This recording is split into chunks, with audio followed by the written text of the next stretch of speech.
Yeah, y'all know who it is. It's your boy Michael Bang, aka All I Can Do Is Pray For You.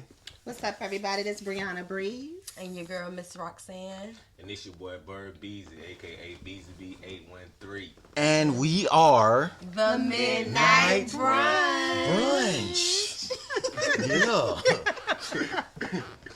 Yeah. What y'all got going on? Everybody been doing all right? Yeah, we good. Going into what this is? Going in about 2023 or something like that, right? Yeah, we got a lot of expectation for the year. Mm-hmm. But 23. a lot of money was made in 22. I think a lot of people seen a lot of money this year. You know what I'm saying? So makes me think of the first little topic is if y'all had to make a decision, it's like, what would y'all rather have, money or respect? Bread. Give me the bread. I'm gonna start it off. Give me the bread. Cause respect, I mean, you gonna respect me either way. That's just just the nature of the laws of the. You know what I'm saying? Them just the laws of nature. You gonna respect me. You know what I'm saying? Give me the bread. Everything else will follow after that. That's how I feel. Respect my money. You ain't gotta respect me. Respect this bread. Yeah, respect this bread. Cause I think I'm gonna take the bread too. You ain't gotta respect me. You gonna respect this money though. You know what I'm saying? And not to say that you just gonna be just jumping out there sizing me up, but even if that was the case, even if it was just the sole case of, all right, you gonna be disrespected, fine. I still just give me the money. Yeah, for real. You know what I'm saying? I don't care how y'all feel about me. Cause I'm gonna get away from you. I got bread. For real. So I say I take the bread. So what y'all thinking?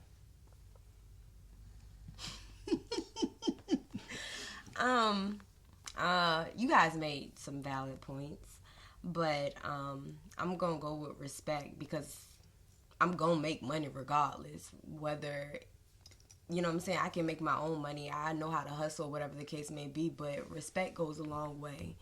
And that's just something that is something important to me, is someone having respect for me and me having respect for you. Because it's easy to make money. It's not easy to get respect. So that's just how I feel. But I do believe you're right. If I got the money, I don't give a damn who respect me or not.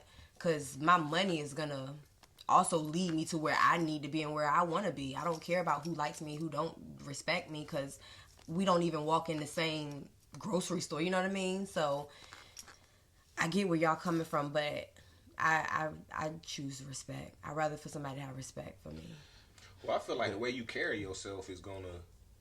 See, but no, I think y'all got the narrative of the question wrong. Okay, it's like you gonna either have the money or you're gonna have the respect. So let me put like more. So I'm gonna be broke with respect. And I'm gonna have disrespect, but I got money. Exactly. Yeah. Like in those narratives, like ain't no I'm gonna grow my bread, I can get the bread. Nah. I think you're just mad because at the end of the day, I'm a hustler. I'm gonna get my money. You can't stop that money. You know what I'm saying? No. See, I think that's why you're trying to spin this question around. That's why I had to even like I had to straight even when Bruh said it. That's why I was like, because it's like, if I got the money, yeah, you could disrespect me on all corners. Yeah, look at this nigga here. The nigga green as hell. Yeah, I don't care. But if you got the money, people are going to be trying you because they don't respect you. So you might lose the money. Nobody is loyal to you. Listen, or somebody might try to take you up out of here because they don't respect you. No, listen. So what is the... No, it's not. See, don't change the narrative of it. No, I'm not. I still want respect. I guess I'll just be money. broke. I guess I would just be broke. I'm not gonna lose the money. At the end of the day, I really, my morals. I'll take the extreme disrespect and have that bread. Money is evil. I'll take respect. I get from around.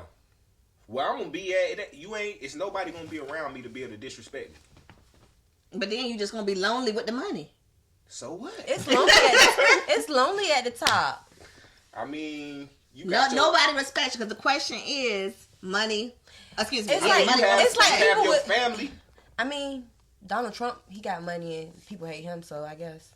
You see how he living. Private jets, islands, you see how he living. Trump towers, all type of, you know what I'm saying? So here lies John Doe. Everybody respect him in the city. Dead broke. dead Yeah, broke, but he got he respect. got So if respect. he ever needs something because of that respect, That's them my people point. in that That's what I was community gonna gonna say. look out for him, regardless if he ain't got that money. If he's that loyal and have people fuck with him and they got mad respect No for money him, required. Let's They're be gonna real. hand it to him. They're gonna do things for him. You can stay Nah. here. You don't even have to give me no money Nah. because I respect you. It's a lot of niggas out here that don't got a job right now, and there's people out here taking care of them. Nah, see, that's hypothetical respect. Yeah, I respect you in the aspect of you're an old man This or nigga chopping or, this just or, really or a making young this wise question. man or whatever, but just don't because I accept our look, answer. look, yeah, just because I respect you don't mean I'm just laying out the green carpet for you. I said what I said. Respect. You know what I'm saying? For me, I would go with respect. You know what I'm saying? Because like I said, like we were saying before, people will do stuff off of the strength of just having respect. And I feel like respect brings loyalty. It brings other things that money can't buy. So that's my take. I guess y'all logic. I mean, And we're emotional. no. So I At the end of the respect day- you, so you can stay here. You ain't got no place to stay. You lost your place. You good. Come stay in this other room because I respect you. 6 That's to my 1. loyalty to you. 6 to 1 says, who would you be around? Why would you be around anyone that doesn't respect you? You know what I'm saying? You could stay here. You could stay here in the back of this room because I respect you. You know what I'm saying? You need a car. You ain't got no car because you ain't got, you broke. You ain't got no money. Here's the car. I respect you. Here's a ride to work. People going to do things off of the strength of just having respect for you. Ain't no money required. But if you don't have no respect, people going to hate you. It's other things that come from that. People are going to try you. See, but that ain't. They're going to kill you because Nah. you got the money and no respect. That ain't the narrative of the question, though. That is the narrative of the question. You got the respect. That's it. You ain't got no accolades. We know we broke. We don't have no money. We don't Yeah. got nothing. And we still saying Yeah, so ain't no PCT. I respect you come live with me. Ain't no I respect you come stay with me in this bedroom. No, nigga, you broke. You out there on the street with respect. But what do you, okay, so I guess the question is then what's your definition of respect? Because maybe our definitions, to me, respecting you means... Respect that in my narrative is, okay, I respect you meaning if you're an elder... It's different levels to respect. Right, that's what's your definition. Yeah, respect is in the eyes of the beholder. Right. So my definition of respect would be like... Having manners. Exactly. It's like mannerism, like... If I step on your shoe, I'm gonna say, "Excuse me, bro." You know what I'm saying? No, or it's deeper than that for me. It's loyalty. if you finna, you know what I'm saying, do something over here in the corner, I'm gonna be quiet because I know you need, you know what I'm saying, quietness to do whatever you're doing. I'm gonna respect you in that aspect. I ain't respecting you in the aspect to where you I respect you. So inhabiting you my come house live and all with this me. stuff. Yeah, and all that old stuff. That's not my definition of being having respect for somebody. And to further the point, most people, what y'all saying with the respect, that's the majority of the world right now. The majority of everybody ain't got no bread, and people respect them. So it's like Money is just the root of evil. everybody is living that life. With what everybody respect them, and they ain't got no bread. So just give me the bread, and y'all can keep living broke and respected. I'm gonna take the bread, even though, truthfully, okay, and respect is priceless. Really, it's really priceless. But if I had to put a price on it, I'm gonna take some bread for the respect. Priceless. I mean, respect is one of those priceless jewels. You can't pay for respect, like It's y'all honorable. said. It's Yeah, y'all honorable. said that you cannot pay for respect. I agree that respect is a priceless jewel. But if I had to put a price on mine, if I had to if I had to sell one of my jewels, and it came down to that, I'll sell the respect. Give me my money, and it depend on. Well, if we using the money, obviously I got to be filthy. You know what I'm saying? Filthy rich. It ain't gonna be no you just talking about give me And no it'd be $1 funny million. if they say $50 and you something I want the money. I want the money. That's what I'm saying. You got to break it down to the full narrative. Okay, you gonna make me filthy? You know what I'm saying? I'm 100 M's plus. Go ahead. You know what I'm saying? I'm 200 M's plus. You can have the respect. You know what I'm saying? Because I'm still gonna be me. I'm gonna be me. Of course, they didn't change the way everybody feel or whatever because I lost my respect. But so what? I'm gonna be respect with that bread though. I'm be because people get disrespected anyway and ain't got no bread. So at least I'll be getting disrespected with the bread. You know what I'm saying? I still got my other jewels. I just ain't got no respect. You know what I'm saying? It's a messed up situation. Either I sell one of my jewels. Yeah, it is. Because money ain't everything. It's like a double edge. Yeah. It's a double edge. But like I say, I'm gonna get from around, so you ain't gonna be around me to disrespect me anyway. Right. That is very true. Like, y'all not on the same level. but I think it's just so many ways that you can put that question. It's like, nah, you can't get from around. It's like everybody you encounter just disrespect you. That's what I'm saying. Everybody. So you can't get from around. Down to the DoorDash people. All of them. I'm ready talking to about, come get your I'm talking about ass. everybody Yes. side. DoorDash people throwing the bag at you. Shut up. Shut up, bitch. Like, Even your private jet, your what his name? Talking your crazy. nanny, your Too. butler. The dude drive the airplane. What he called? the pilot. The pilot. The pilot disrespecting. Hurry up and get back there today. You know what I'm It's a saying? bulletin out for people to just Just disrespect The you on all butler levels. disrespecting You you. might want to get the money back. Like, man, you know what? Y'all can have the bread. Don't nobody love you, huh? Let somebody else get this doggone little check. Well, speaking of people treating people different kind of ways, what do y'all feel is the most, you know what I'm saying? What do people love about y'all the most? Do y'all think? What is y'all best, you know what I'm saying, attribute to y'all? I think for me, the best quality about me that people love is that they can talk to me. I get people to reveal the deeper part of themselves, their deepest secrets, even if it's some stuff I don't feel like hearing. You know what I'm saying? It's just their deeper part of self they reveal to me, and they can talk. I'm easy to talk to. Whereas in this world, I feel like people really feel like they have judgmental people around them. You know what I'm saying? That there's nobody they can lean on and talk to. I'm that friend that you could talk to me about anything, and we're going to sit down and try to find a solution. Like, I ain't one of those people that say I'm going to pray for you and don't pray for you. You know what I'm saying? Like, even though people say that saying, I'm going to pray for you, they online, they got the praying hands, they ain't praying for you. But I'm truly that friend that's going to go to God about anything that you got going on to try to figure it out. I don't care if I just met you. I met somebody at, 7-Eleven, and her granddaughter is dying from cancer. And I told her, I'm going to pray for you. She said, okay. But I knew that she didn't believe that I was going to do it. I went to that car and prayed. You know what I'm saying? So I just feel like that's the part of myself that I'm relatable and that people can talk to me about anything. And we're going to try to find a solution to get through this together. I'm not just going to walk away from you and unseen, unheard. Now we're going to go to God about this and figure it out. It's a good quality That was to deep. have. Yes. Not the okay.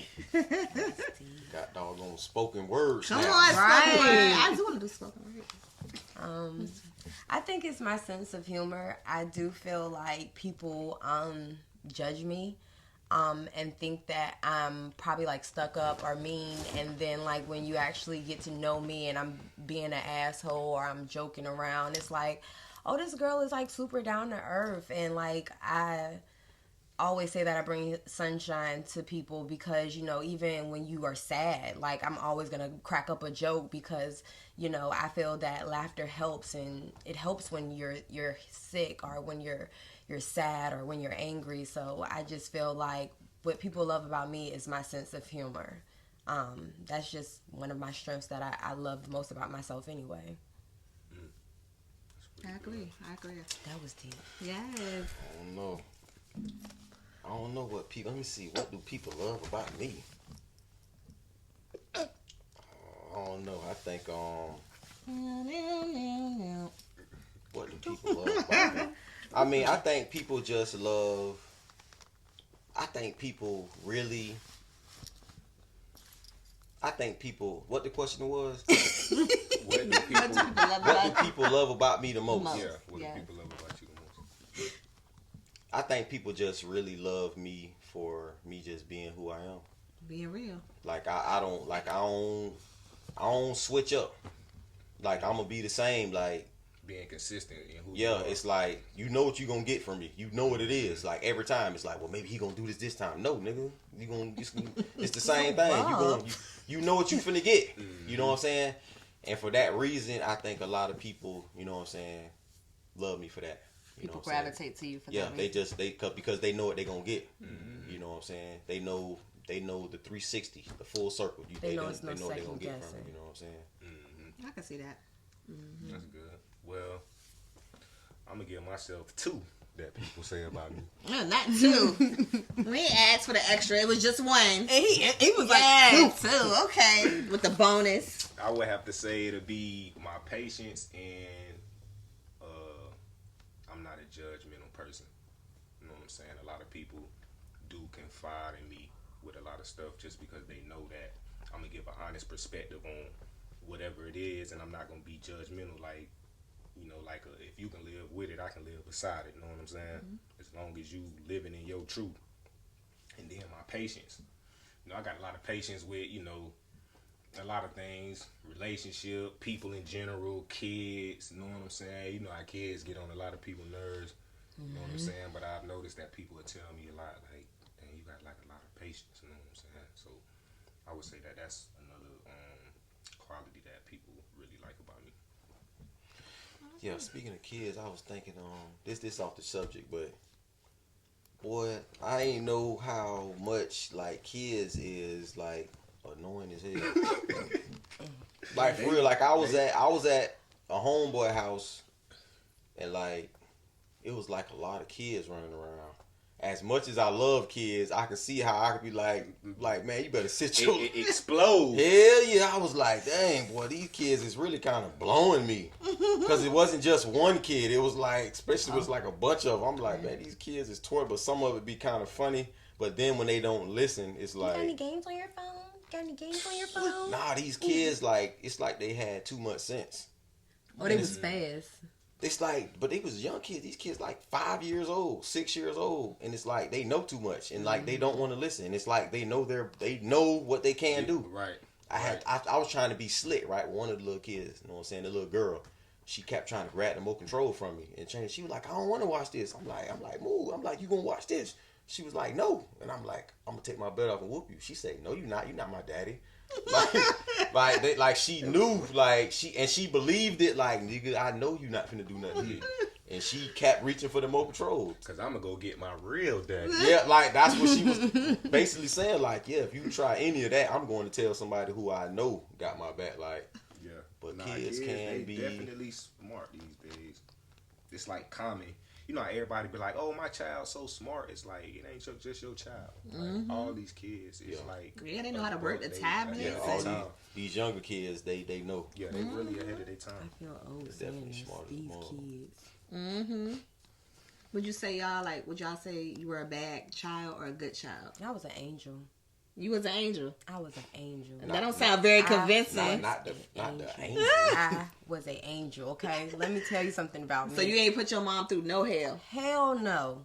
Hell no. When I got in trouble was more because, like, my god sister lived with me, and, like, I would cover up her getting in trouble. I was the good one, and I wasn't bad. I was sneaky, though. My mama just don't know the shit I did. That's what it was, like. But I didn't give my mama hell, like, and when I tried to, my mama knocked the hell out of me, so I learned real fast she want the lady to do that with. But I feel like I probably want an angel. I probably was a menace to society, but, you know, I was an angel in my eyes. I think for me, I didn't give my mom the appreciation that she deserved. You know what I'm saying? Because I definitely had a mouth for me. You know what I'm saying? So I didn't give her the appreciation that she deserved. Like, you did what? I'm going to call my daddy. Call that nigga then. You know what I'm saying? That's my mom's attitude. Like, what he going to do? You know, I didn't really give her the appreciation that she deserved. I took all my anger and frustration out on her, things I'm going through, for my dad not being present, I think. You know what I'm saying? So, yeah. But, yeah, I had a terrible mouth. I'm sorry, mama. Yeah. Childhood, I terrorized. When I look back on the stuff that I was doing, like I was him. I definitely was giving you a run for your money if I was in your household. That's from youth all the way even till now. Terrible. Yeah, still present, huh? Man, shoot. Terrible. Yeah, you know, me and my brothers, like, we was all bad growing up. You know what I'm saying? We all did. We got handled, you know what I'm saying? According to how we was acting too, you know what I'm saying? We was whooped with all type of whatever you could think of. You know what I'm saying? You know what I'm saying? We was really like that. I definitely know I was bad when I look back on the magnitude of what I was doing. Yeah, I was way out of pocket. But let me ask y'all a question. When y'all was getting whippings or punishments or whatever the case may be, did it get to a point where you're like, Mom, this ain't gonna work no more. Don't get that belt another time. This is it. This is the last time. Man, we used to laugh at each other when we used to get whoopings. Yeah, that's how you know it's over there. It ain't hurt no more and all of betting that. on, like you gonna cry when you get whooped. Like, I ain't finna cry, watch. because you know you finna get a whooping. It's like, all right, I'm finna go get the belt, and all three of y'all finna get a whooping. It's like, all right, so now you waiting while the belt is getting grabbed. It's like, well, bitch, I ain't finna cry. I ain't finna do nothing. So nigga getting, we getting whooped, and I'm just like, wow, just like, yeah. You know what I'm saying? We just taking them, and it's to the point where I remember times where I had to make myself cry. I cry every time. Your mom, she just eventually stopped. I wonder when she know, like, this is it. No, she never. I don't know, man. My mama just never got tired. Like, I ran around the house, she just ran behind me. Like, she never got tired. And like, I don't know. I don't know. That's that real old. And school. I was They like, gonna whoop you until you cry. So sometimes you gotta make yourself. Yeah, it was cry. times I had to make myself cry because they was like, "Oh, you ain't gonna cry." I'm like, "Man, they cry." First of And I'm all, like, man, let me go ahead and just cry so they can stop. no. I wish I had that You luxury. can't do that nowadays, people. Hell no. No. We came up in a different era. We from a different era. You know what I'm saying? Growing up. We came from whoop We your ass. we 80s babies. We came Yeah. up, know what I'm saying? Born in the 80s, came up in the 90s. Born in 90s. But Came in but 90s. when y'all think about it though, right? Okay, when we sit back, when you sit back and think about getting whooped and all that stuff, do y'all really think that was necessary? No. But at the same time, like how I was raised off of fear. So it did keep me to a certain extent on that line that she wanted to. But at the same time, you can just talk to me. We can have a conversation. But sometimes I was hard-headed. So she had to hit me upside my head for me to pay attention. You I know feel what I like mean? it's levels to it. Yeah.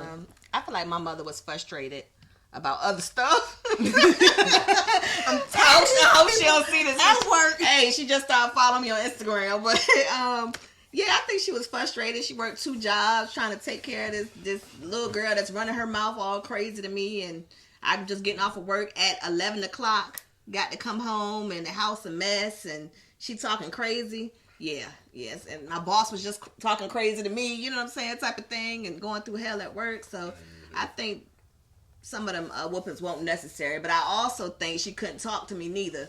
So some of them whoopings maybe was necessary to get me to try to straighten up a little bit for the time being. But The way I look at it is like the generations, you know what I'm saying? Generation is every 10 years. So it's like, look at the generation that got whoopings and look at the generation that didn't get whoopings. Yeah. So that's kind of how I compare whether or not it was necessary. For real. You know what I'm saying? Because these last, what we in 22 going to 23, it definitely starting in 2000. I don't know what happened. For real. Everybody was. I feel like a lot of.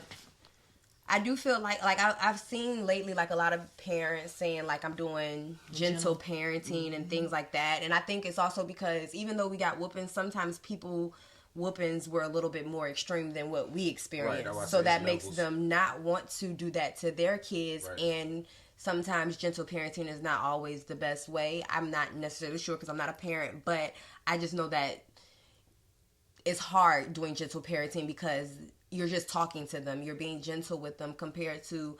But even sometimes with whooping kids, it doesn't help. Right. Because they're going to still do you it. get immune to all of it. Right. Punishment, whoopings. I mean, you can become immune to all of it. Right. and you really, I know for me, I wasn't really understanding why. It was never explained to me why I couldn't do this. It's just you bet not do it. You know what I'm saying? It was never explained why you shouldn't do this, and you know, why am I getting this whooping? Really, I understood that I shouldn't do it no more, but why? Right. What's the why behind it? And I think that's what a gentle parenting is saying. Talk to your kids. Let them know what's the wrong. You know what I'm saying? That's what's the one wrong thing we right? could never ask was why. Really? You could not ask why back Did in you the day. guys hear about the 10-year-old boy that killed his mom because she didn't buy him a game? Yeah, I seen that too. And whatever, like stuff like that. Like I don't really know But he what stabbed her up, didn't or something? he shot Shot her. her. Shot her. He shot her. Yeah. But he was going through. He does had a have mental. He yeah. had like this mental health issue where he can actually like block things or whatever. And like he was like after he killed his mom, he blocked it. He was just like, "Oh, can you guys make sure that my laptops and stuff is like packed properly?" Like he didn't just like He had no emotion. It was yeah, something like about he detached his emotion. from something. Like, and they were saying that he does that a lot or whatever. His therapist was saying that he does that a lot, but like, And it was her idea or his idea, her therapist, to take away all electronic Yep. devices. So that's why the mother said that, no, you can't have this. And he snapped off and shot her. See, Killed one her. thing about these kids, this is another thing that society really don't understand. when these kids be having these mental health issues, they do not really understand that that's really a demonic spirit in them. But medically, they just give you a diagnosis of, oh, he just got a mental illness or whatever.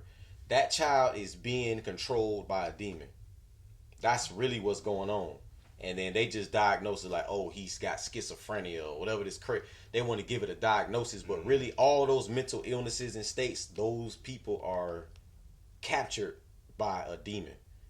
That's why the child can go and get a gun and kill his mama and don't think nothing about it. Mm-hmm. And then say, oh, he just had a mental problem.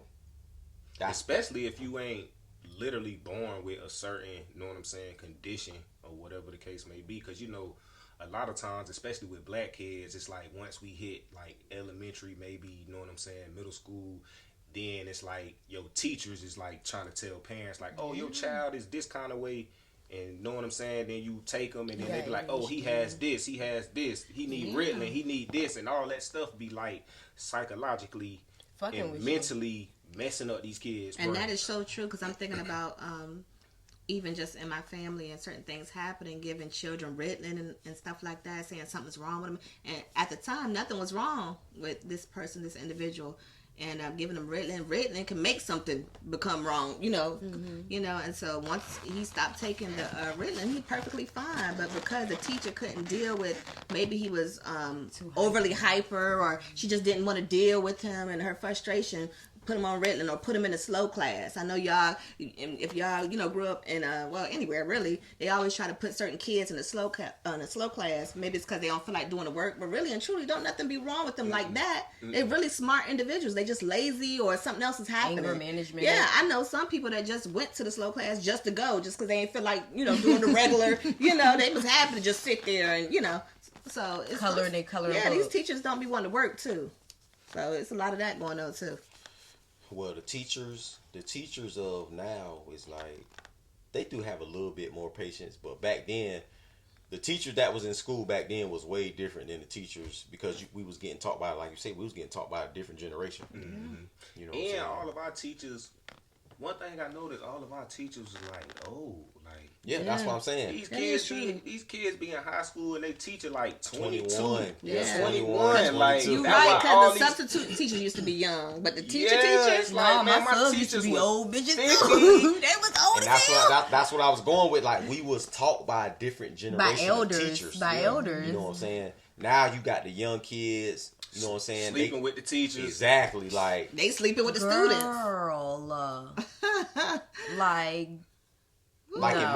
Teachers did not mess with us. Like when I went to school, there were some teachers that I thought was fine as hell, but boy, but they ain't mess with you. You better not dare try to holler at this teacher like that. And you know that. But now it's like with so much drugs in the play and so much money in the play. They be getting pregnant by the students. And because these ain't no regular teenagers either. You got some of these teenagers then selling drugs. These teenagers, they 13, 14 years old, coming to school with 10 G's. They got 10 G's on them. So these teachers like, shoot, I ain't got no bread. You know what I'm saying? So little TJ like, yeah, Miss Wilkinson, what's up? You know what I'm saying? And they like, you know what? I'm about to try. Boy, give me your phone. You know what I'm saying? Next thing you know, little TJ hitting the teacher. He got to tell his homeboy, and he number 13. Like, man, you know I be hitting the 7th period teacher. And that's how it always happens. You know what I'm saying? Too much about this shit. That's how it all. Well, that's usually when you see those type of stories, when you read them. You know what I'm saying? That's how it happened. The student sleep with the teacher. The student shows his friends, know what I'm saying, the conversations they have. Next thing you know, they tell somebody else, they tell the principal or another teacher or something. Somehow it end up in the parents. It ends up in the parents' home, and they're like, he did what? You say you did what? The parent overhears some, or then looked in the phone and seen you texting about it or some old crazy junk, and then they go and tell the principal, like, look, such and such is having sex with my son. I got my son's phone and he been having sex with them. Next thing you know, they on the news. Y'all think teachers making no money? No. Not for the hell. I don't think nobody in America makes enough money for what the fuck they do. I believe that 100%. I believe no job pays enough. Well, I think the teachers, you got to really love your job to sit there and deal with these disrespectful kids. Cause what you making, 30,000? They make about 35. 35, yeah. You got to just. I think teachers really just love their job and they love dealing with kids, because some of these kids that I've seen, and especially like in middle school and stuff, man, these kids is borderline crazy. Yeah, I seen one You know what I'm saying? video, several videos that went viral, but one of them that stands out to me is the girl trying to fight the teacher. Like, I mean, trying to drag the teacher, just really trying her, and I can't even imagine being in that predicament, because if you hit her, you're gonna lose your job. You know what I'm saying? Type of thing. But what you going? Yeah, but what you going to do? She about taller than you, bigger than you, and you just supposed to sit there and take it in front of the whole class. And y'all know how it go in high school, how this bullying thing going. If you get your tail beat by this student, that's gonna forever follow you. You know what I'm saying? So what y'all think? What y'all think is worth for a teacher to raise a generation of kids, or teach kids and develop their brains? Like, what is that worth as a profession? Shit, I don't know, because I feel Y'all like think teachers should everybody. make a what salary? What type of salary? I'm gonna say 70,000. I was just saying I would at least double. Yes. Double what they make.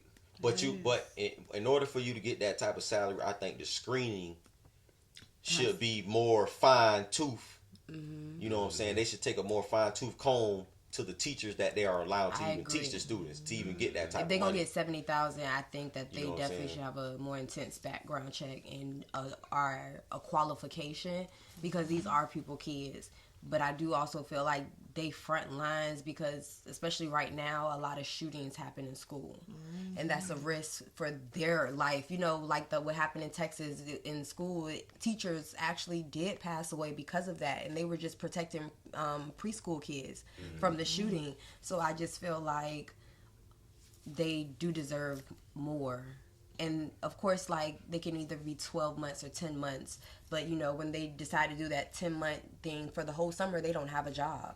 And they're practicing, getting ready for the school year, getting their classroom together. They have to decorate that classroom. They have to make sure they have all those paperwork and everything. So I just feel like they do so much that people don't even recognize it or acknowledge what they do, because they're working after school hours at home, getting ready for the next day for the kids.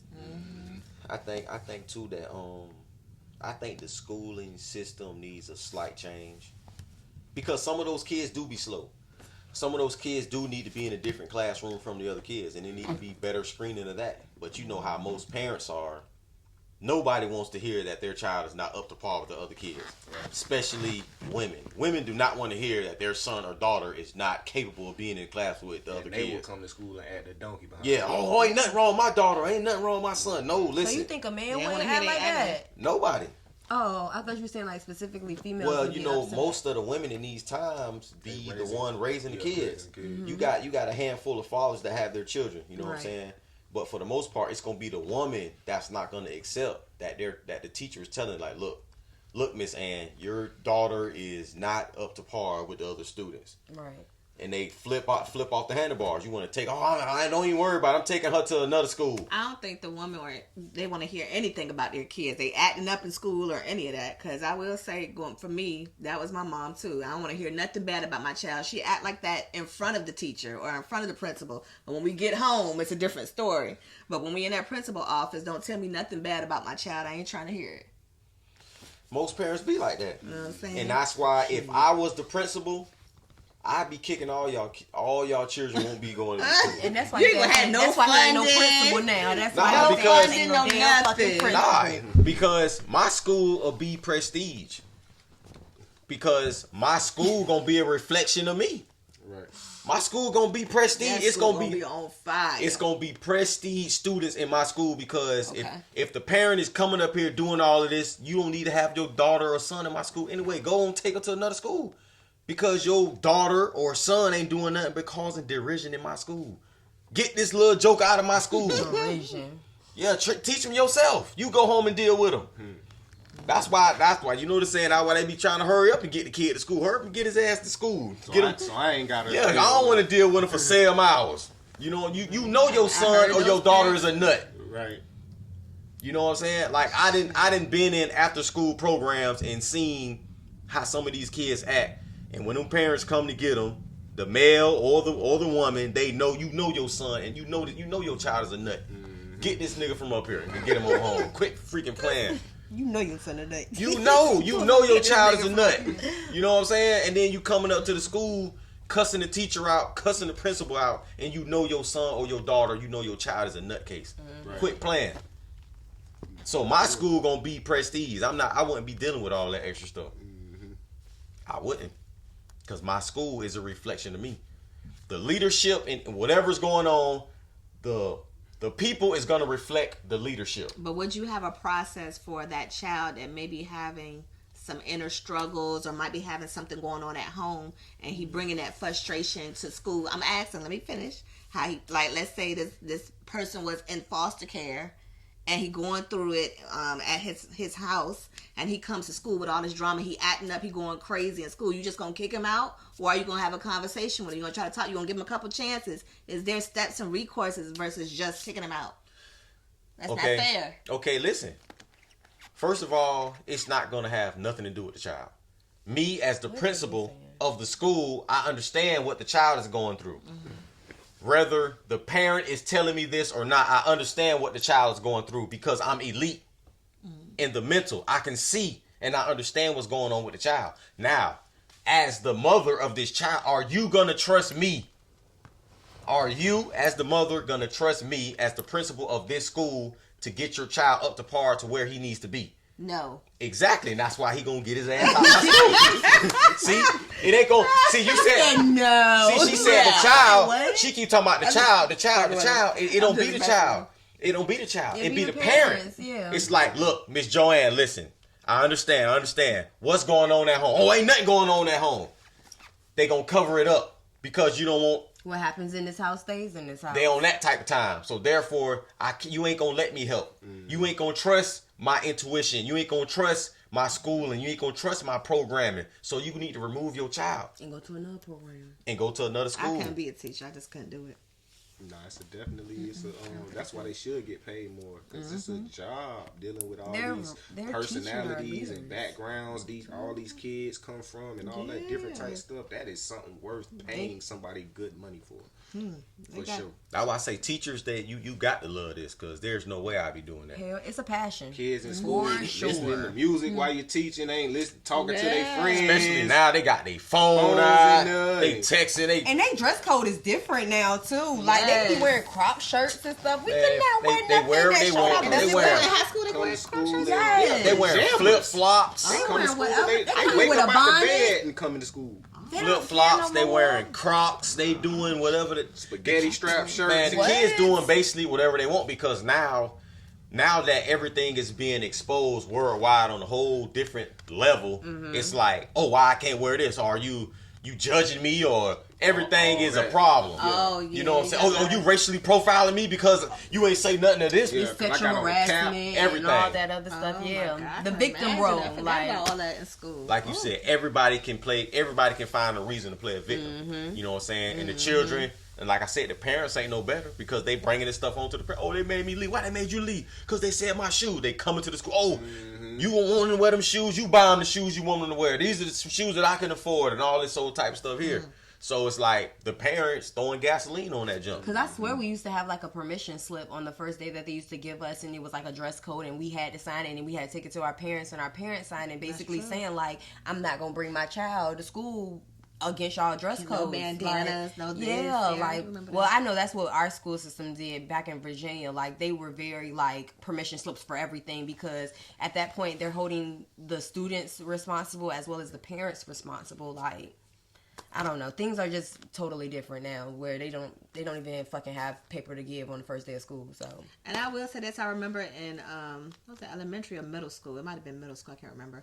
But we used to take a lot of field trips. We used to do that. Why they don't do that in high school? Like, they take trips. They still take. Well, we didn't take. Well, I didn't take trips in high school. Did y'all have trips? I didn't take trips, but my high school did give trips to people, depending on like if you were business classes. Yeah, they still. Business. Okay. Yeah, like your elective classes. They still be going on little field trips and stuff. Yeah, like take them to the museum or do certain, Yeah, I don't. It stopped for me. High school. Huh? I said I don't really. It's like whatever. It depends on what your elective is. I didn't go personally because I didn't pick those, but like I know, like in my high school, like they had like business class, so sometimes they would take them to like job fairs or whatever, and things like that. Or sometimes they would take them to universities that's for seniors to see like if you want to be on this campus. High school. We had job fairs, but they was like in the library. Right. You know what I'm Yeah, high school. saying? I'm think you talking about like in, you know what I'm saying, like elementary stuff. But yeah, like high school. That's what I'm saying. ain't But they should though. Like, why we can't go to a museum? Why is that cut off just at middle school? Why we can't? I don't know. We used to go to the zoo. Not saying that you want to go to, but I might. I mean, why can't we take trips outside of?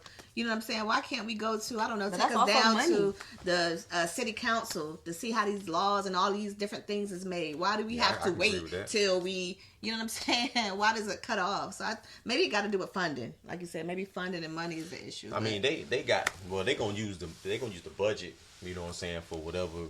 yeah. That stuff boils down to what the principal. You know what I'm saying. Like I said, the principal plays a big factor in the budget spending of that school. Absolutely. Yeah. You know what I'm saying? So if they got $1.5 million budget for the school year, the principal's like, all right, we're gonna get 300 new computers, XYZ, we're gonna get, you know what I'm saying, 1,500 more brand new books or whatever, you know what I'm saying? So that's gonna boil down to the principal. Yeah. The principal is the one narrating all this stuff, you know what I'm saying? You know that all these kids want to, some of them, most majority of them want to be rappers, this, that, and the third. Bring somebody to the school that, you know what I'm saying, or something, or teach them something about music, or bring, you know, I don't know, incorporate that into. But like I was saying, most of the principals, you got the principal's young.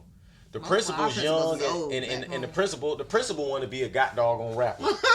So he want to drop a mixtape. yeah, He so like, he in there, he just as ignorant as the kids in there. Like You know what I'm Mike Chat saying? 1-2-1-2. yeah, rapping on the intercom.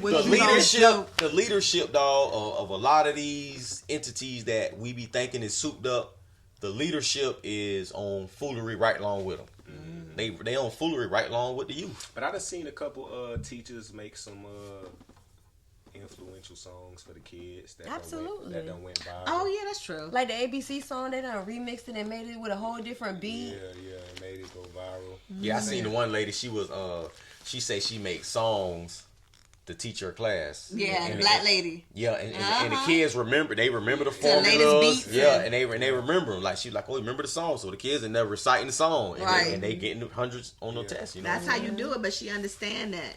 She understand that. I think that's Creative. a good segue to bring us to our next topic. What is your favorite artist or album of all time? It could be growing up as a kid or whatever the case may be right now. What is your favorite artist or album of all time? Mine would have to be Broken Up. Because I wouldn't say that I have one for all time. Yeah. Okay. But, Or it could be this too. It could be an album that you didn't necessarily appreciate when you was a kid, and now you look back and this was a crazy album. I didn't really respect this album. Like, see, when I was younger, I didn't really listen to whole albums. I Okay. just liked it specific songs. Okay. But then when I became like a teenager, you know what I'm saying? That's when I actually started like listening to albums. Like, and I used to like, I got hooked on Jay-Z. You know what I'm saying? I used to listen to like the Black Album, the Blueprint, you know what I'm saying? All that. I had really got hooked on that. But then when I got older, it was more like I like Nipsey Hussle, the last album. You know what I'm saying? Rest in peace before he passed away. rest in peace, That'd Nipsey. have to I be love like, Nipsey. you know what I'm saying? But I mean, I like Nas, like Illmatic. Like when I dove into that, like I thought that was like a masterpiece. You know what I'm saying? Of work. It's a few albums for different reasons. You know what I'm saying? Like Ludacris, Word of Mouth. Like I thought that was like a good album. It you know what I'm was. saying? Like it's a few albums. Yeah, like times. that's crazy. You said about Nas because I was listening to Nas earlier, and it was on my playlist. It was just playing random stuff in the truck when I was riding, and that one mic came on. I ain't really know what he hadn't said until I was listening to it today, where he was saying at the beginning of the song, where he was like, he said, I can see my name in the hieroglyphs. He said, I can see my name in the hieroglyphs. He say Cyrus, Osiris, and then he say parables wrote in papyruses. I was like, Papyrus is the old paper. yeah, I was like, man, this joke was snapping. Nah, boy, dog, Nas. Bro, I ain't never was- really catch that he hadn't said that until He earlier was today. definitely way ahead of his time. But I just had different albums just for different parts of my life. Like nothing that's like a greatest of all times. Cause I'm the type of person when it comes to music, like I might enjoy an Ignorant album. You know what I'm saying? Well, most of the records on there ignorant as hell. You know what I'm Ignorant as saying? But hell. then I might want to be in my little conscious bag. You know what I'm saying? Then I Right. want to listen to that. So it just depends on. Then I might want to be in my, you know what I'm saying, emotional bag and listen to R&B. You know what I'm saying? Right. Something, a little something. See, Something like that. Depending. I got two. Okay.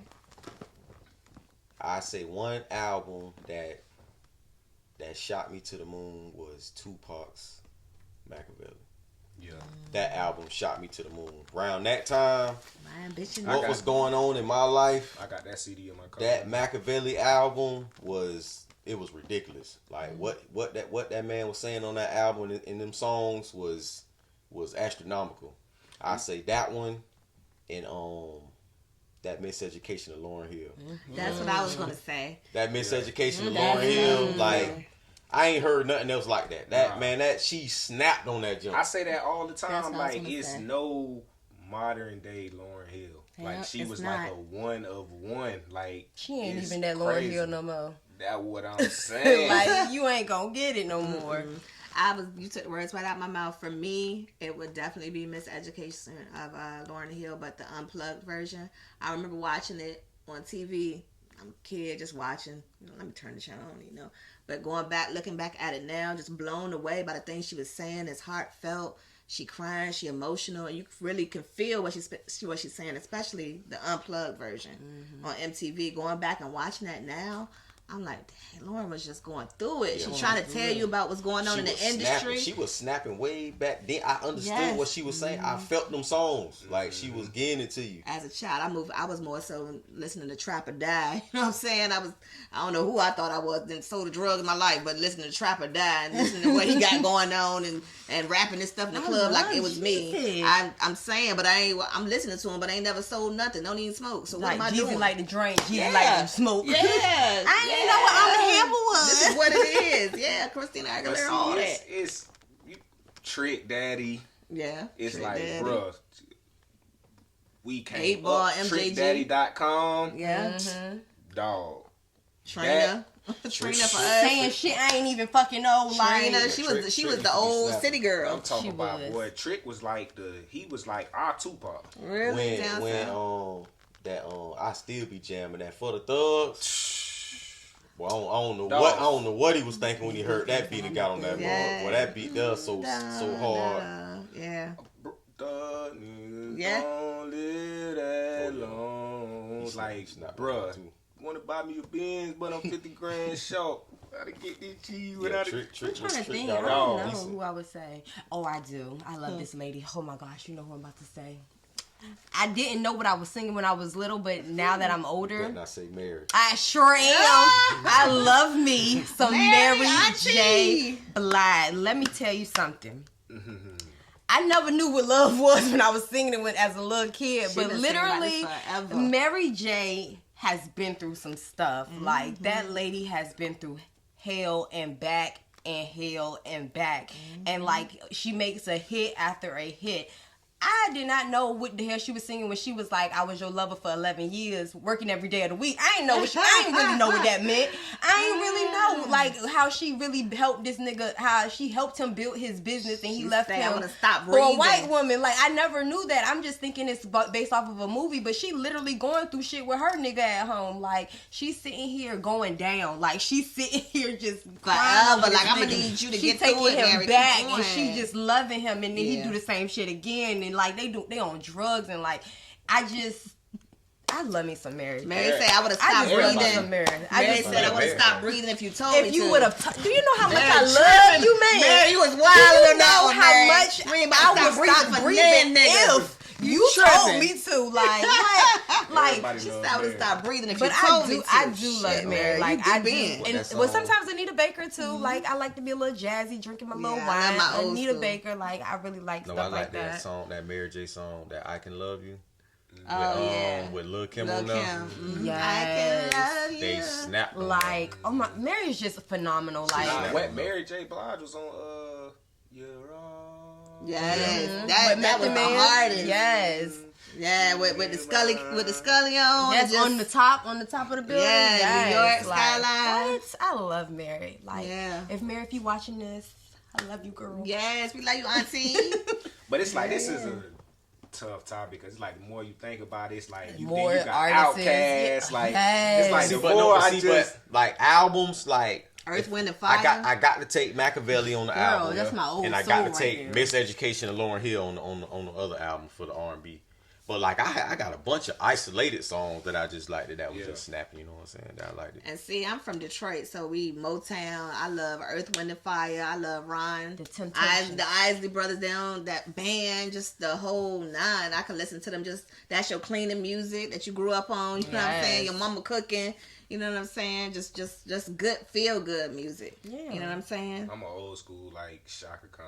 Yeah, Yes. Shaka. Yes. Come on, Shaka. Or like the Gap Band, like Aretha Franklin, like even with gospel, like Charlotte. Yolanda Adams, Yep. CC, BB you grew Wining, up on all like that for sure. I definitely it just depends on your mood, to be that's honest, why I for said real. it's Hey, like a that mood old thing. gospel though. Yes. That old gospel will take you See, through the there. mass choir, I'm like, talking about what? take you through there. BB and CC Wine. Yes, Yes, like- come See, on. like them old gospel songs, Or the old Kurt Franklin.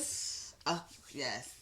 them yes. old Mahalia Jackson type gospel songs. Come on, Mahalia. What you know about Mahalia? I can't rock with them. It's not for everybody. Yeah. It's not for everybody. Like I have a friend that don't like old gospel music, know. and I don't know. It's based off of my raising. I was in an old Baptist church, so they had the little organ and stuff like that. So I'm used to stuff like that compared to the music now in churches are a little bit different. But I mean, Fred. So you don't like to go Yes. tell it on the mouth. You ain't on that. Over Down the hills and everywhere. See me like when I look back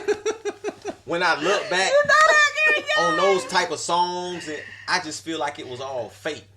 Oh my God! I'm telling you. Why do you?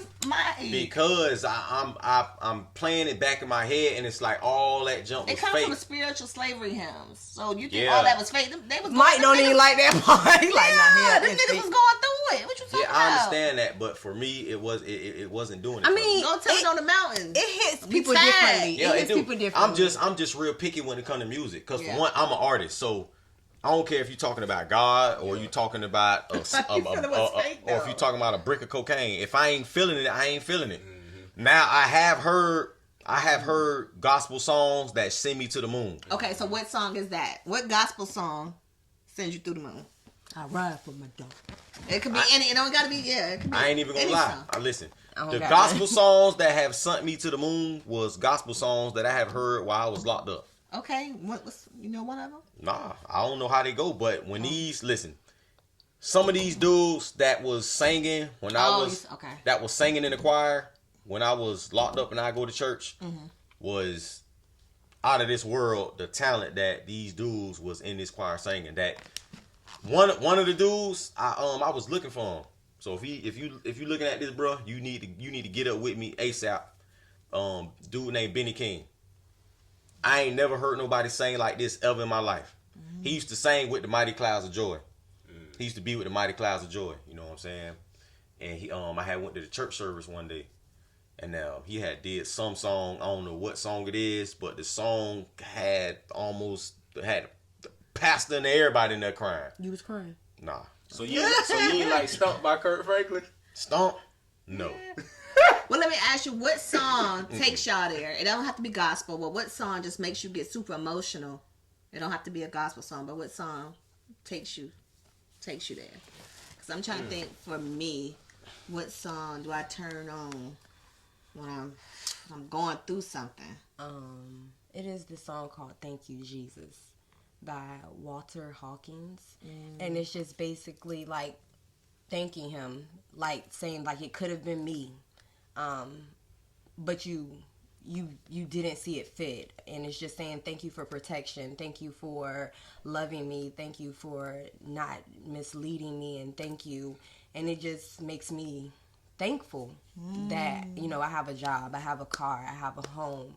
You know, I know that things have been rough and things may not necessarily go my way, but at the end of the day, I see that tunnel. I mean, at the light at the end of the tunnel, and like I know that better days are coming, and I'm just grateful to wake up. I'm just grateful, and I just want to thank you, and I just can't thank you enough. And you know, economy's down, and you know, it's a lot of robbery and a lot of murders, but you chose not for it to be me, and it's just saying thank you. And it's just something to humble myself when I'm acting like a spoiled brat and things are not going my way. I need to still be thankful and grateful for what God has given me. I got two. For me, it's Kirk Franklin's Imagine Me. That is my song. I go. Well, listen, we ain't about to, you was about to get me. I was about to, you know I'm what saying, what? Yeah, You ain't gotta sing it, but what's how it goes? Like, well, basically, he just, to me, he's saying, imagine me. He's basically talking to God, telling God, listen, I'm well, it's like in the background, be like, imagine me. Yeah. And he be talking like, oh God, thank you for like that. Yeah. That song, I think I knew. Yeah, I knew what you're talking about. Yeah. I just like that song. When I hear it, when the piano come on, it gets me. Like I gotta, you know, sit off to the side and I just go into thinking. You know what I'm saying? Because he's having a conversation with God, trying to tell God what he's going through, and just imagine.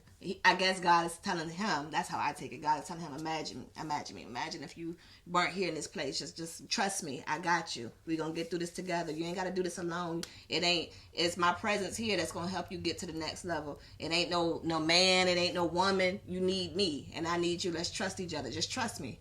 And that's what I get from that song. You know what I'm saying? That's one of my songs that takes me there. And then I forget this other one. I don't know who it's by, but it's called Encourage. Encourage yourself in the Lord. You know what I'm talking about? Encourage yourself. Encourage yourself. That's all the girl keeps saying. Encourage yourself in the Lord. Encourage yourself in the Lord.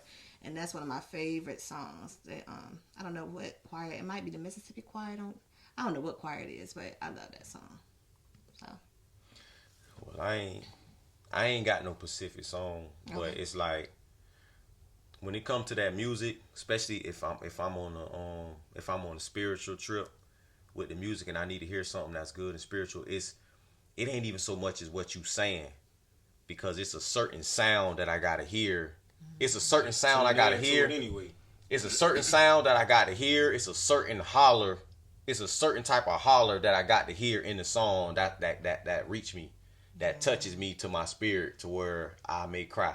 You know what I'm saying? It ain't got nothing to do with what you saying.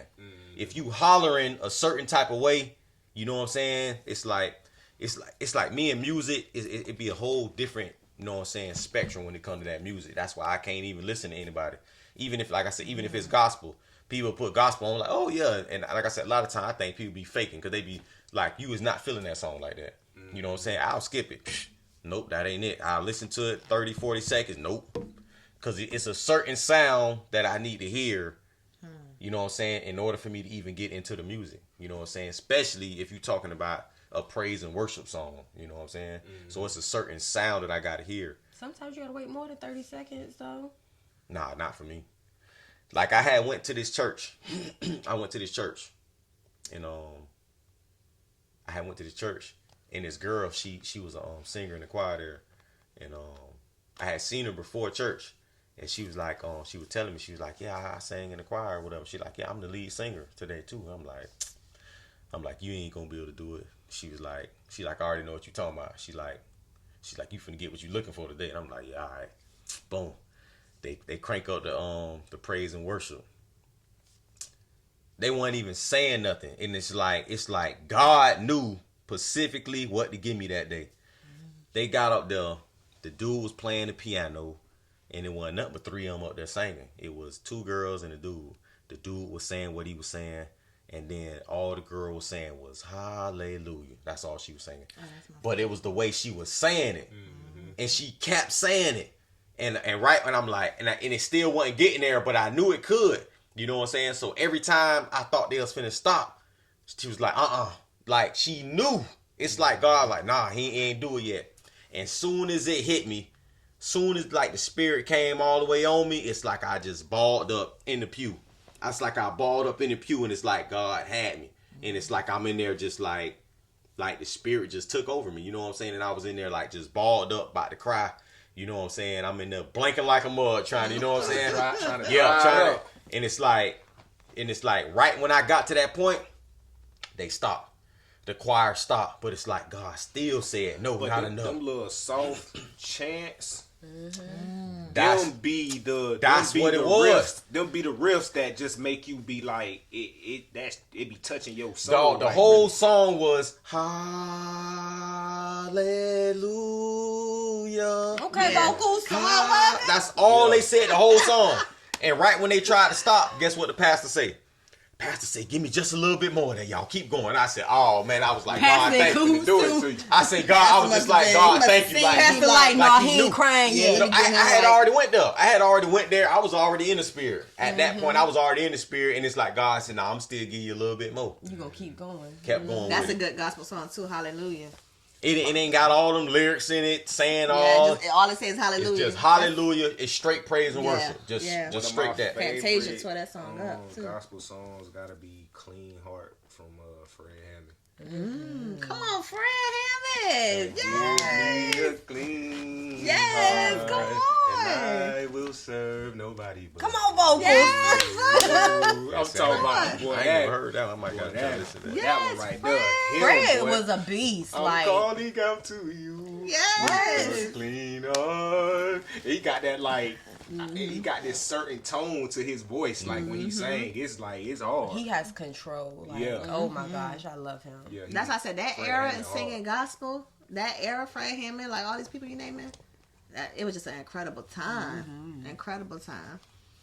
Yeah, I miss them choir days. Like, that's one thing I used to always love to do, because we used to always go and be guests at other church, or other churches would come to our church and be a guest. And you know, back in like the 90s, youth choirs used to be big. Yes. I'm talking about it be Yes. 40, 50 It was kids. Everybody, Yeah. grandkids, daughters, And nieces, you got and your nephews. sopranos, your altos, Yes. the And it was tenors, serious. and they Yes. and we used to like We used to battle like churches and For stuff real, like that. like Solos Yes. and That's why when I do go to church, I go to church early, because outside of hearing the word, well, I need to hear that praise. yeah, I for need to real. praise God. Like I need to Absolutely. praise God. I need to touch God first in praise first. that's gonna be Yeah. about the first 30 minutes anyway. Yeah, 30 and minutes to an hour. then hear the word. An hour. Something. Listen, praise and worship in some churches is long, but it's needed. Praise But it's worship about long. 30 minutes.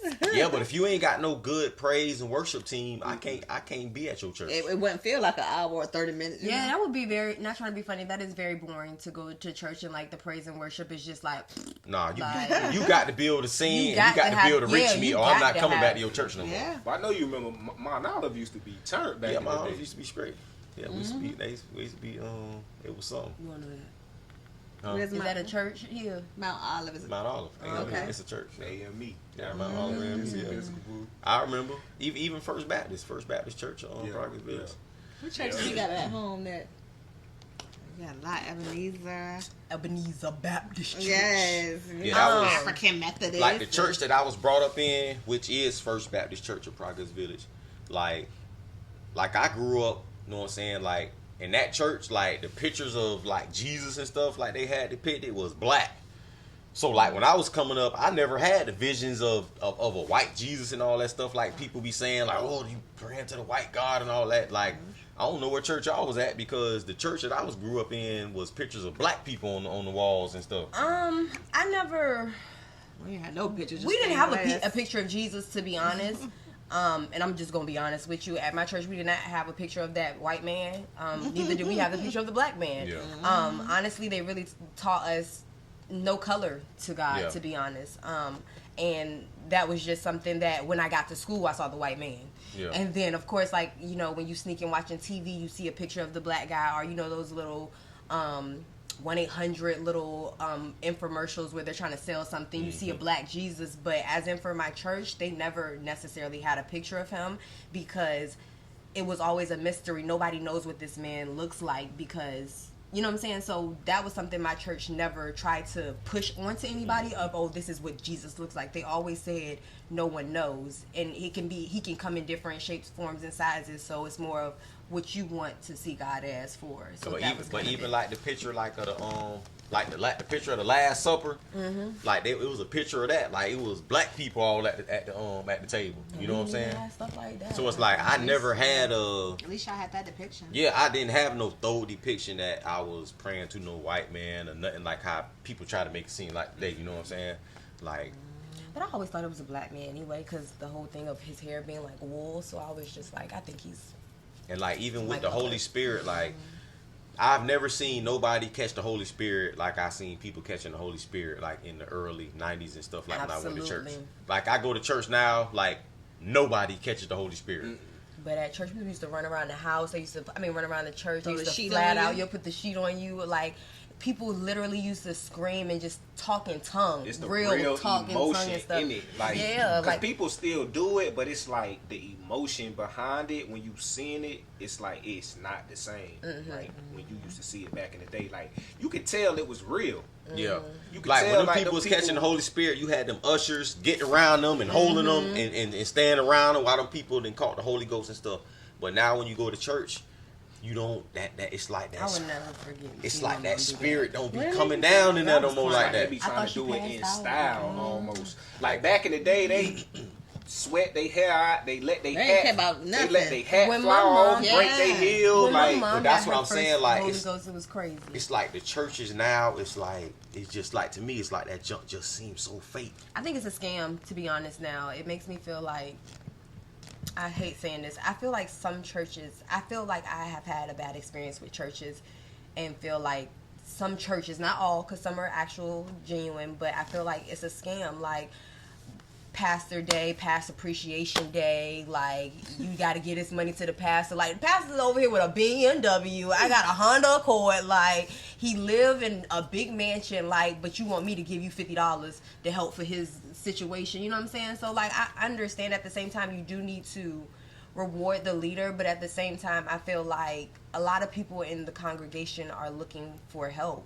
And I feel like some churches just are there to take your money. Now, some are genuine, and some pastors do deserve to be rewarded. What's that but, pastor that just went for down for fraud charges? right? Like some of these pastors be Some wrong. pastor fraud charges, identity theft, and Like he over here sitting here stealing people identities, Somebody. using their money, using He bank got a credit Gucci cards and suit all all the that. way Yeah, down, like something. print. It just makes me. It leaves nasty taste in my mouth. Where it's hard for people like me, and I'm just speaking for me, to fellowship because I don't have time for the fakeness. But sometimes, like, I mean, I see people, you know what I'm saying, they bash a lot of the pastors. Granted, there is a lot of pastors that be doing the wrong thing. foolery. But at the same time, too, it's not the pastor's responsibility to be responsible for you mishandling your finances. You know what I'm saying? If I'm a pastor, some of those pastors that went to college and stuff, and they got their doctorate degree or whatever, you know what I'm saying, in Bible research studies or whatever the case may be, in divinity or whatever they done went to college for, and they understand what's going on. So if this pastor is taking his money and being wise with his money, you know what I'm saying, and he uses his credit or whatever and buys him a nice car and gets him and his family a nice house, that don't got nothing to do with the congregation. But do you feel like, even with that being said, the congregation, like you should be, and you set an example, right? So shouldn't you be teaching your congregation about these finances and things to do to help you? Because your congregation shouldn't be poor and you up there in a helicopter and you pushing the latest, what is it, the E5, whatever, the Benz, the nice Benz. Okay, now if you're in my congregation and I'm the pastor, I'm Pastor Michael, and you come to me, oh, Pastor Michael, you know, I'm having a problem with rent this month. All right, I'm saying, okay, first and foremost, what's going on? You tell me what's going on. Before anything is done, give me a day or two. Let me go fast and pray and see what God got to say. Boom. Now, God done let me know already on a different level what's going on. Now I get back to you. Okay, Miss Such and Such, Miss Joanne, you said you're late with rent. You know what I'm saying? You're short on rent this month, right? Boom. This is what we gonna do. we gonna get to the root of the problem, why you short with rent, and now we're gonna fix it. So what we're gonna do is when you get paid, you're gonna give me your check. Every time you get paid, give me your check. We're gonna make sure this don't happen again. Now, what's gonna happen is the woman's gonna say, or the man, nah, why I gotta give you my check? Because what you wanna do is you wanna keep doing what you wanna do, and now you wanna say that the church ain't helping you. Like I just said, it's not the pastor's responsibility for you mishandling your finances. It's not my fault that I'm sitting here telling you what we can do to fix the problem, but you don't want to do it. Why I gotta give you my check for you to fix the problem? Why we can't just sit here and talk about how much my checks are and you really help me out? You don't need to have actual possession of my funds. You just need to help and guide me and lead me. You don't need to touch it. Why? Why you need to? Well, why explain to me why I got to give you my money? You don't have to give me money, but you can help me. You can guide me to the right thing. Like, so my thing is, say for example, I'm like, hey pastor, I'm going through it. I just lost my job. You ask for your prayer your day so you can pray, and then you sit here and say, well, okay, give me your check. I don't have a check. I don't have no money. I only have $200. So you want me to give you my whole $200 for you to do what? Are you gonna flip it and make $2,000? No. Okay, that was a different situation. I brought up a short on rent situation. Okay, now if you done lost your job and you come to the pastor, boom, Pastor Michael, I done lost my job. I need help this month with rent or whatever the case may be. It's like, all right, fine. I can help you with that. We're gonna cover your rent. We're gonna fill out some applications, whatnot. I got a couple resources myself. It may not be a job that you want at the moment, but I got a job. I know somebody where I can get your job. You can start Monday, XYZ. You know what I'm saying? So for the one that you asking for the check, what you doing with her check? What you mean? Why are you asking to see her check? Are you going to pay the bills for her? Like, what are you doing with the money? I'm going to. But if she's short, why can't you just say, I'm going to just pay the difference? Because... Like, I can sit here, I can understand if you be like, okay, go ahead and make this payment of $400 right here. Cool. Let me make my payment of $400. You see what I'm doing. Because... Me covering me covering the difference that you're short. But that's a conversation where you can be like, look, are you short, or are you saying that moving for, like, you ask questions, you probe and ask questions like, okay, so what are you looking for? What are you looking for? What about next month? Are you going to be short next month again? So that don't just ask for my check. Just say ask questions on, are you just needing it for this month, or will you need it for the next 3 months? No, I just want to help when you I out. When I say I'm gonna get your check. What I'm saying is we're going to get to the root of the problem, because it's a reason. Well, why are you short $400 this month? I went shopping. Okay, so that's a mistake that I've made this month. That doesn't mean next month I'm gonna need you. Okay. That's just saying this month's past that I did something irresponsible and now I'm short and I may be kicked out my place. Can you give me $400? I don't need to still give you my check, nigga. Well, if that's the scenario, then I may help you, I may not. Yeah, we ain't seeing that because I just don't feel like I should give you my check. You want to see a pay stub? No, you ain't got to give me the pay stub. You ain't got to give me your check. I don't have to, but that's what you're giving me. I'm reaching out to you, and you're telling me, well, this is what has to be done. You got to give me your check. That would be the scenario if I deem that you're irresponsible with your finances. Okay. So, in order to help you, so this don't happen, you give me your check. I'm gonna make sure that your bills get paid. I'm gonna make sure that money is being put to the side. So once you accumulate a number that I feel is feasible for you to get, and I feel like you're responsible financially, all right, I've been taking your check for 7 months. You know what I'm saying? Jane Doe, you got $8,500 over here right now. Here goes your $8,500. You're caught up on your bills, and you got $8,500 cash right here. Go be responsible with your money. I mean, it's all discernment. It's all discernment on, you know what I'm saying, whoever the person is, because it's like, it's just like in the average church. If people want to, you know what I'm saying, fund they pastor so he could be riding around in a Bentley, right? You know what I'm saying? Then what's wrong with it? You know what I'm saying? If you, I mean, there's no wrong with it. People don't have the discernment, you know what I'm saying, to be like, okay, I'm paying my 10%, like, you know what I'm saying, the Lord say, or whatever the case may be. Yeah, I come to pastor appreciation, but I ain't putting nothing in the plate when it come around because I already gave my 10%. You know what I'm saying? But I show you appreciation just because you my pastor. But it's like if every time that plate want to come around and you want to drop bread in it so that your pastor can have on a Cuban link. And then I've seen it a lot of times too. A lot of problems in the church is that a lot of the congregation looks at their pastor as if they are God. See, and that's where I was going to go at. See, one thing people got to understand is when you pay your 10%, you're not paying your 10% to the pastor. You're paying your 10% to God himself. That's why the word says, worship me in spirit and in truth. So if I want to pay my 10%, I ain't got to give it to the pastor. If I made $10,000 for the month and I want to pay a tenth of my income to God, I can go give my $1,000 to a bum and say, Father God, in the name of Yeshua, This is my 10% to the bum. Right. So I'm looking for my blessing and my return to come from God, not no pastor. And that's what people do. They give their money to the pastor, and when something goes wrong, they look toward the pastor. First of all, you putting the pastor in the place of God. Right. So that's where you wrong anyway. Because they expecting the more money that they give to the pastor, which is leading the congregation, the more blessings. It's like a but it's popular like content. you almost contradicting yourself, because it's like you giving, and then you just deeper in the hole, deeper in the hole, but then you praying, thinking that, know what I'm saying, God for some miraculously 10,000 G's finna fall out the sky or something like that. But it's like you keep giving your money to who you think is leading you or giving you that strength to get through your week every week or whatever the case may be. You might be done gave this man $500 every or $100 every, you know what I'm saying, week or something like that. And you ain't even really got it to give. So you got to have your own discernment of what you gonna give after you give, know what I'm saying,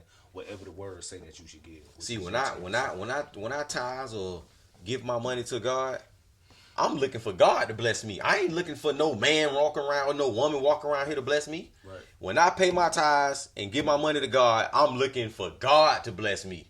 I ain't looking for no pastor to give me no money back. No 30, 60, or 100 fold. What the word says is going to be your return. I ain't looking for the pastor to do that. I'm looking for God to do that. Because the pastor ain't got to stand on his word. God got to stand on his word, because God can't lie. So if the words say that God will do this, if you do this, then he going to do it. You just got to believe that he going to do it. Wow. You cannot look toward the pastor to give you what you're looking for. And that's the narrative that people have with pastors. I've seen people that I know personally. Oh man, my grandma, that's why I don't like these church niggas. Man, my grandma been giving this pastor money all for the past 7 years. You know what I'm saying? Nah, my grandma car broke down, the pastor won't give her no money. Because he ain't supposed to give her no money. And God's showing her that. Right. Because you're looking to the pastor to get your money instead of him. You need to talk to your grandma. That's who you need to be talking to. And that be the thing, you know what I'm saying? But everybody got their own perspective. But like I said, it's not the pastor's responsibility if you're not financially being responsible with your money. And I am. You know what I'm saying? I'm not. If the congregation is blowing their money and they ain't listening, you know what I'm saying? Because I done been to churches where they have business classes. And they'd be like, after Bible study, we got another business class. You know what I'm saying? After the Bible study. No, I ain't never heard of that. That's Yeah, nice. that's different. That's real Yeah, nice. I've never seen that. Yeah.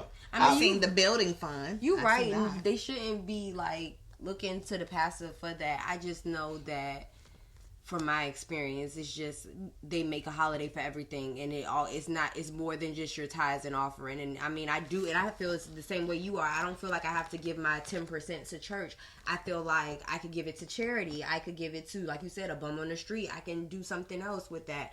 I don't necessarily feel like I have to put it in that collection plate or whatever at church. And I do feel like people look at their pastors as a god instead of God himself. It's just an interesting dynamic, because at the same time, I do feel like if you have a problem in a congregation, yes, you need to come to God, you need to come to your pastor, right?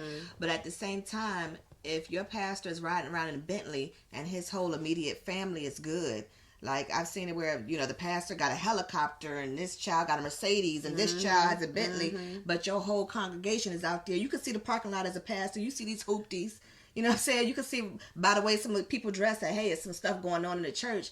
I do feel like as a pastor, you see what's going on in your congregation, then maybe you need to intervene. You know what I'm saying? I don't feel like they always need to come to you. You see what's going on in the parking lot. You see that the kingdom could be suffering in that aspect of things. Why not help them? Correct. You know what I'm Even saying? the church itself be the So church. I've seen those grabbing stubborn pastors. roof leaking and all that type like the of church I stuff. grew up in when I was a kid. Like we used to use like that money to like keep our church like build a brand new annex. Know what I'm saying? We got 60-inch. Know what I'm saying? TVs and stuff in the annex for the kids and stuff to watch when we have Bible study. New on Bibles. Wednesdays.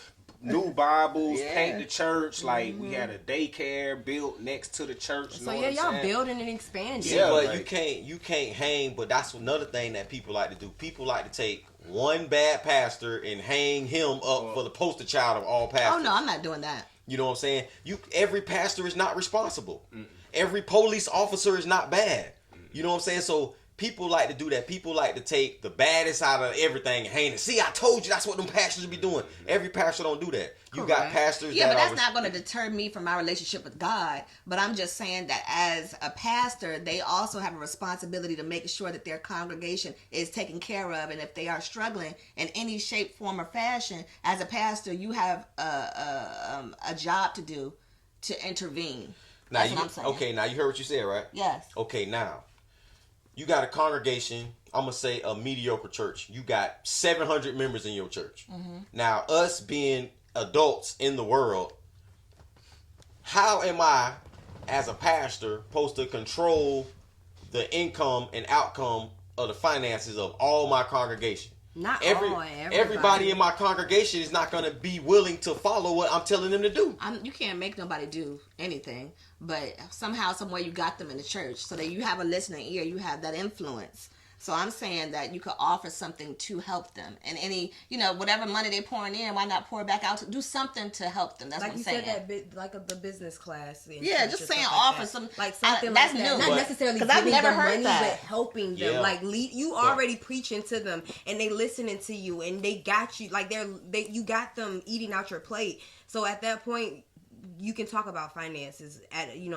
a ceremony, as a sermon. And that's something where you can sit here, or even announcements, you can sit here and say, hey, I God spoke to me, and I know right now economy's not doing so well and prices is going up, so this is something that, I put together where I have a business that's coming and helping us, learning how to put money in our savings and, building generation wealth. Like, it's how you present it. You don't necessarily have to say, I see that you got a Buick from 1997 and I don't think that's a good car. You know what I'm saying? You don't sit here and say, it's just, God you spoke riding to this me. Cutlass from God 83. spoke to me, and when I was riding up, I was just thinking, how we would love to have the finer things in life. We would like to have the finer cars, and we would like to know a little bit more than what we knew back then, how I shoulda, coulda, woulda. Just know how to finagle things as a pastor. But see, I'm speaking from the perspective of somebody who I have really been in the dealings with church. I have really been in the inside of the church. Like, I've been hands-on operating with pastors and stuff in the church.